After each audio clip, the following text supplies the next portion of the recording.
Hi friends, home സൈഡിലേക്ക് എൻ്റെ എല്ലാ കൂട്ടുകാർക്കും സ്വാഗതം. എല്ലാവരും സുഖമായിട്ടൊക്കെ ഇരിക്കുന്നല്ലോ. അപ്പോൾ നമ്മൾ ഓണം സദ്യ സ്പെഷ്യൽ റെസിപ്പി, രണ്ടാമത്തെ റെസിപ്പിയാണ്. ഇന്ന് നമുക്ക് നല്ലൊരു പരിപ്പ് കറി തയ്യാറാക്കുന്നത് എങ്ങനെയാണെന്ന് നോക്കാം.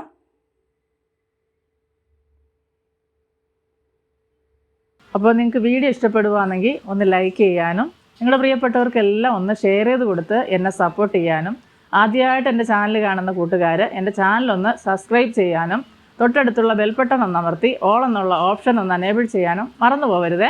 എന്നാൽ നമുക്ക് വീഡിയോയിലിട്ട് പോയാലോ, വാ. അപ്പോൾ അതിനായിട്ടുള്ള സാധനങ്ങളെല്ലാം ഞാനിവിടെ എടുത്ത് വെച്ചിട്ടുണ്ട്. പരിപ്പില്ലാതെ എന്ത് സദ്യ അല്ലേ? പരിപ്പും ഒരല്പം നെയ്യും ഒരു പപ്പടവും കൂട്ടി കുഴച്ച് കഴിക്കുന്നതിൻ്റെ സ്വാദ് പറഞ്ഞറിയിക്കാൻ പറ്റത്തില്ല. അപ്പോൾ അതിനായിട്ട് ഞാനിവിടെ 1 കപ്പ് പരിപ്പെടുത്ത് വെച്ചിട്ടുണ്ട്. അതുപോലെ തന്നെ തേങ്ങ, 2 അല്ലി വെളുത്തുള്ളി, 2 ചുമന്നുള്ളി, പച്ചമുളക്, മഞ്ഞൾ, നല്ല ജീരകം എല്ലാം എടുത്ത് വെച്ചിട്ടുണ്ട്.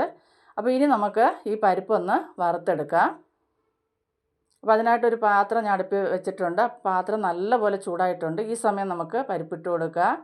പാൻ നല്ലപോലെ ചൂടായതിന് ശേഷം നമുക്ക് മീഡിയം ഫ്ലെയിമിൽ വെച്ച് വേണം ഈ പരിപ്പൊന്ന് വറുത്തെടുക്കാൻ.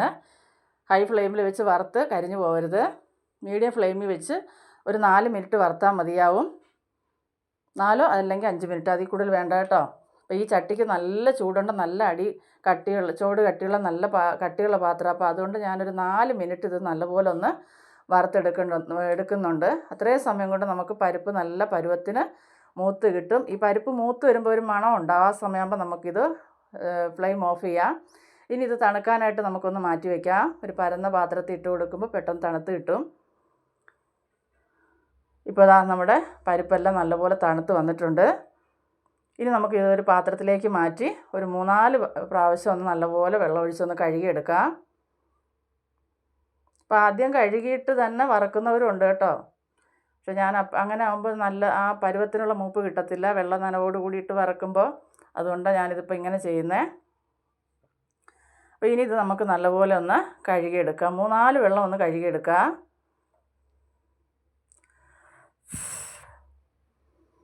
ഇനി ഇതിലേക്ക് കഴുകിയ പരിപ്പ് നമുക്കൊരു കുക്കറിലേക്ക് ഇട്ട് കൊടുക്കാം. അപ്പോൾ ഞാനിവിടെ 1 കപ്പ് പരിപ്പ് എടുത്തിട്ടുണ്ട്.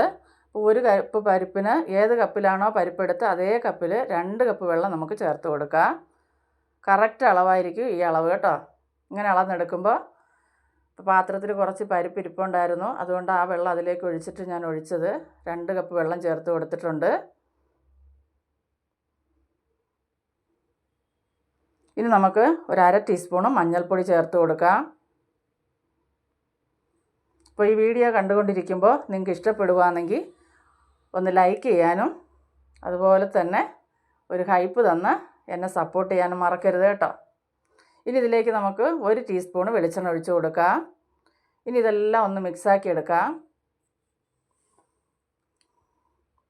ഇനി നമുക്ക് കുക്കർ അടച്ച് 2 വിസിൽ അടുപ്പിച്ചെടുക്കാം.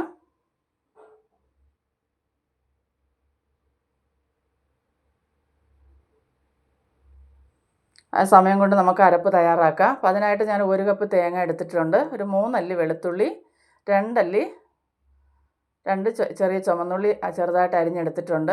ഇനി നമുക്ക് 2 പച്ചമുളക്. അപ്പം പരിപ്പിനൊന്നും ഒരുപാട് എരിവൊന്നും ആരും വയ്ക്കാറില്ല. അപ്പോൾ ഇത് 2 പച്ചമുളക്, എരിവില്ലാത്ത മുളക് കേട്ടോ. അപ്പോൾ ഇതും കൂടെ ഇട്ട് കൊടുത്തിട്ടുണ്ട്. ഇനി നമുക്ക് വേണ്ടത് ഒരു 1/2 ടീസ്പൂണ് നല്ല ജീരകം, അതും കൂടെ നമുക്ക് ചേർത്ത് കൊടുക്കാം.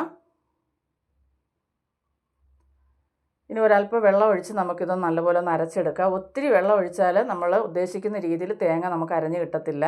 അപ്പോൾ ഈ പരിപ്പ് ഇങ്ങനത്തെ കറിയൊക്കെ സദ്യക്കുള്ള നമ്മൾ കറി തയ്യാറാക്കുന്നതിനൊക്കെ ഒരു നല്ല പച്ചത്തേങ്ങ ഏറ്റവും നല്ലത് കേട്ടോ. ഒരുപാട് ഉണങ്ങിയ തേങ്ങ എടുക്കാതിരിക്കുക. അപ്പോൾ നമ്മുടെ കുക്കർ ഇതുപോലെ 2 വിസിലടിച്ച് വന്നിട്ടുണ്ട്. നമ്മുടെ അരപ്പ് ഇവിടെ തയ്യാറായിട്ടുണ്ട് കണ്ടല്ലോ. ഈ പരുവത്തിന് വേണം നമ്മൾ അരച്ചെടുക്കാൻ. ഇത് മാറ്റി വയ്ക്കാം. ഈ സമയം നമുക്ക് കുക്കറിലെ സ്റ്റീമെല്ലാം പോയിട്ടുണ്ട് കണ്ടോ. വെള്ളമൊന്നുമില്ല. നമ്മുടെ പരിപ്പ് നല്ല പരുവത്തിന് വെന്ത് കിട്ടിയിട്ടുണ്ട്. കാണിച്ചു തരാം. നല്ല പൂ പോലെ വെന്തിട്ടുണ്ട് കണ്ടോ. അപ്പോൾ ഇത്രയും മതിയാവും. ഇനി നമുക്ക് ഇതൊരു മൺചട്ടിയിലേക്ക് മാറ്റി കൊടുക്കാം. കുക്കറിൽ വെച്ച് ചെയ്യുമ്പോൾ അത്രയും നല്ലതുപോലെ അത് കാണാനൊന്നും അത്ര ഇച്ചിരി പരിപ്പല്ലേ ഉള്ളൂ. അപ്പോൾ നമുക്ക് മൺചട്ടിയിലേക്ക് മാറ്റി കൊടുക്കാം.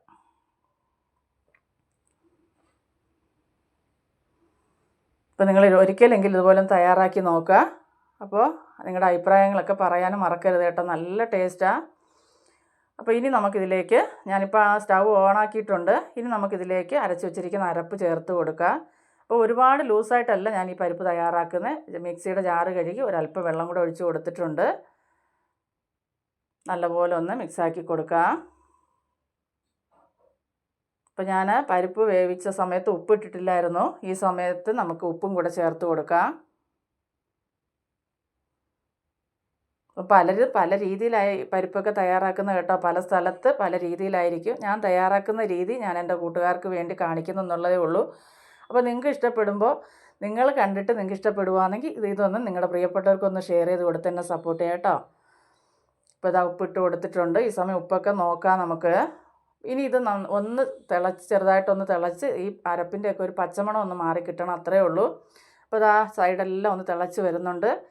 അപ്പോൾ കുറച്ച് നേരം നമ്മളൊന്ന് ഇളക്കി കൊടുത്തുകൊണ്ടിരിക്കുമ്പോൾ തന്നെ കറക്റ്റ് പരുവത്തിന് നമുക്ക് കിട്ടും. മാറ്റി വയ്ക്കാം. ഇനി നമുക്കൊരു താളിപ്പും കൂടെ തയ്യാറാക്കി എടുക്കാം. അപ്പോൾ അതിനായിട്ട് ഞാൻ ആദ്യം ഒരു ടീസ്പൂൺ നെയ്യ് ഒഴിച്ച് കൊടുക്കുന്നുണ്ട്. ഇനി ഇതിലേക്ക് ഒരു 1.5 ടീസ്പൂണ് വെളിച്ചെണ്ണയും കൂടെ നമുക്ക് ഒഴിച്ച് കൊടുക്കണം. അപ്പോൾ വെളിച്ചെണ്ണ ഒഴിച്ച വീഡിയോ മിസ്സായി പോയിട്ടുണ്ട്, ക്ഷമിക്കുക എല്ലാവരും. ഇനി ഇതിലേക്ക് നമുക്ക് കടുകിട്ട് കൊടുക്കാം. വെളിച്ചെണ്ണയും നെയ്യും കൂടെ ചേർത്ത് താളിക്കുമ്പോൾ അതിനൊരു പ്രത്യേക മണവും രുചിയുണ്ട് കേട്ടോ. നെയ്യ് മാത്രമാണ് ഇഷ്ടമുള്ളവർക്ക് അങ്ങനെയും ചെയ്യാം. പക്ഷേ ഞാനിങ്ങനെ ചെയ്യുന്നത്. കടുക് നല്ലപോലെ ഒന്ന് പൊട്ടി വരട്ടെ. ഇനി നമുക്കിതിലേക്ക് 3-4 ഉണക്കമുളകും അതുപോലെ തന്നെ 2 തണ്ട് കറിവേപ്പിലയും കൂടെ ചേർത്ത് കൊടുത്ത് ഒന്ന് മൂപ്പിച്ചെടുക്കാം.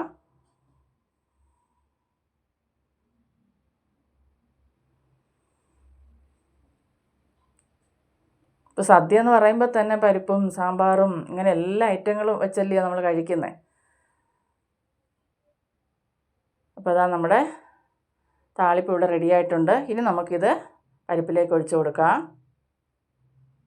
നല്ല സ്വാദായിട്ടോ. ഇപ്പോൾ തന്നെ നല്ലൊരു മണം വരുന്നുണ്ട്. ഈ നെയ്യുടെയും വെളിച്ചെണ്ണയുടെയും പരിപ്പ് മൂത്ത് വരുമ്പോൾ ഉള്ളൊരു മണം ഉണ്ടല്ലോ, അതിൻ്റെയൊക്കെ മണം ആ പരിപ്പ് വെന്ത് കഴിയുമ്പോഴും ഉണ്ടാവും. നല്ല ടേസ്റ്റായിട്ടുള്ള പരിപ്പ് കറി കേട്ടോ. അപ്പോൾ ഇത് ഒഴിച്ച് കഴിയുമ്പോൾ ഞാൻ എപ്പോഴും പറയുന്ന പോലെ തന്നെ താളിപ്പ് കഴിഞ്ഞ ഉടനെ നമുക്കിതൊന്ന് അടച്ച് വെക്കാം. അടച്ച് വെച്ച് ഒരു 10 മിനിറ്റ് ഇതെങ്ങനെ ഇരിക്കട്ടെ. അപ്പോൾ ഈ നെയ്യുടെയും വെളിച്ചെണ്ണയുടെയും ഈ കറി ലീഫിൻ്റെ എല്ലാം മണം നമുക്ക് ഈ കറിക്കകത്ത് ആ സ്വാദെല്ലാം അതുപോലെ തന്നെ കിട്ടുകയും ചെയ്യും. ഒരു 10 മിനിറ്റ് കഴിഞ്ഞതാ നമ്മുടെ അടിപൊളിയായിട്ടുള്ള നല്ല സൂപ്പറായിട്ടുള്ള നമ്മുടെ പരിപ്പ് കറി ഇവിടെ റെഡി ആയിട്ടുണ്ട്. സത്യം പറഞ്ഞാൽ എനിക്കിപ്പോൾ തന്നെ കഴിക്കാൻ തോന്നുന്നു കേട്ടോ. ഒരു പപ്പടവും ഒരല്പം നെയ്യും ഒരു പപ്പടവും കൂട്ടി ഇച്ചിരി പരിപ്പ് ഒഴിച്ച് കഴിക്കുന്ന ഒരു രുചിയുണ്ടല്ലോ, ഒരു രക്ഷയില്ല. അപ്പോൾ എല്ലാവരും ഒന്ന് തയ്യാറാക്കി നോക്കുക, ഉറപ്പായിട്ട് നിങ്ങൾക്ക് ഇഷ്ടപ്പെടും.